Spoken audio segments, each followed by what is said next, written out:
இப்போ நம்ம குச்சனூர் சனீஸ்வர பகவான் கோயிலுக்கு ரிஷிகேஷிலிருந்து சுவாமிஜி ரகுவீரானந்தா வந்திருக்காங்க. அவங்க இந்த உலகம் முழுவதும் இருக்கக்கூடிய அனைத்து கோயிலுக்கு வந்து சுற்றுப்பயணம் மேற்கொண்டுகிட்டு இருக்காங்க.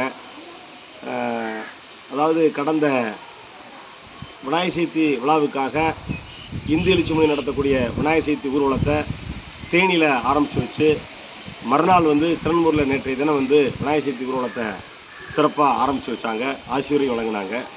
இன்றைக்கி தேனி மாவட்டத்தில் உள்ள குச்சனூர் சனீஸ்வர பகவான் கோயிலுக்கு வந்திருக்காங்க. இந்த கோயிலுடைய புனிதத்தை பற்றி நம்ம சுவாமிஜி ரகுவீரானந்தா உங்களுடைய பேசுவார். அனைவருக்கும் நமஸ்காரம். அடியேன் சுவாமி ரகுவீரானந்த். அடியேன் செய்த பாக்கியம் இன்றைக்கு குச்சனூரில் இருக்கிற சுயம்பு தெய்வமான சனீஸ்வர பகவானை சேவிக்கும் பாக்கியம் அளித்தது. அதற்கு உறுதுணையாக இருந்த இந்து எழுச்சி முன்னணி மாவட்ட மாவட்ட தலைவர் ராமராஜ் அவர்களுக்கும் ஐயா அவர்களுக்கும் என் மனமான நன்றியை தெரிவித்துக் கொள்கிறேன். என்னுடன் அடியனுடைய சாரதி சிதம்பர சீமான் சுரேஷ்ஜி அவர்கள் பயணித்திருக்கிறார். அவருக்கும் என்ன நன்றி தெரிவித்துக் கொள்கிறேன். அற்புதமான ஒரு கோயில். உலகத்தில் எங்கேயுமே காண முடியாத சுயம்பு சனீஸ்வரரை இங்கே நம்ம தரிசனம் பண்ணலாம். சனீஸ்வரருக்கு தனி கோயில் என்பது இங்கு மட்டும்தான் உண்டு. அதுவே மிக சிறப்பு. தேனி மாவட்டத்தில் மிக சிறப்பான ஸ்தலங்கள் பல உள்ளன. அதில் மிக சிறப்பு வாய்ந்த இந்த குச்சனூர் சனீஸ்வர பகவான். இந்த பகவான் கேட்டதையெல்லாம் தரக்கூடியவர். ஒருவருக்கு ஏழரை சனி இருந்தாலும், கெண்டய சனி இருந்தாலும், பாத சனி இருந்தாலும், எந்த சனி பிரச்சனைகள் இருந்தாலும் இவரை செவிக்கும் போது முற்றிலுமாக விலகி அவருடைய பரிபூர்ண அருள் நமக்கு கிடைக்கும் என்பதில் துளி கூட ஐயமில்லை. சுரபி நதி ஓரமாக அருமையாக அமைந்திருக்கும் இந்த கோயில் மிகவும் சிறப்பு வாய்ந்ததும் சக்தி வாய்ந்ததாக இருக்கிறது. சனிக்கிழமை வெள்ளமன மக்கள் இங்கே திரண்டு வருகிறார்கள். அற்புதமாக இருக்கிறது.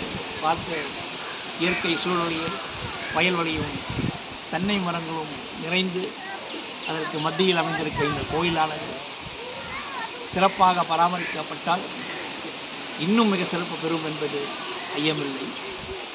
கோயில் சுத்தமாக வைத்திருக்க நிர்வாகத்திடம் அடியேன் தாழ்மையுடன் வேண்டிக் கொள்கிறேன். சுத்தம் கண்டிப்பாக வேண்டும். கோயில் என்றாலே சுத்தம் என்றே ஒரு அர்த்தம் உண்டு. ஆனால் இங்கு அது மிக குறையாகப்படுகிறது. மற்றும் சுவர்களில் ஒரு பக்தர்கள் ஏதேதோ எழுதி வைத்து சென்றிருக்கிறார்கள்.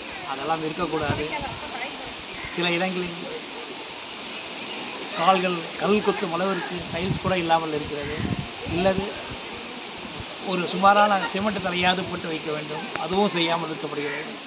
அதனால் நிர்வாகத்தினர் இதை கணக்கில் கொண்டு கவனத்தில் கொண்டு உடனடியாக இந்த கோயிலை சுத்தமாக வைத்திருக்கவும் பல மாற்றங்களை செய்து இந்த கோயில் கண்டுகளிக்கவும் வழிபாடுவதற்கு ஏற்றதாக மாற்றி அமைக்க மிகவும் புண்ணியமாக இருக்கும். இது அடியனுடைய தாழ்மையான வேண்டுகோள். இதை நிர்வாகம் உடனடியாக சீர் செய்யும் நம்பிக்கையோடு இந்த வீடியோவை பதிவு செய்கிறேன். ஹரி ஓம் தத்சத்.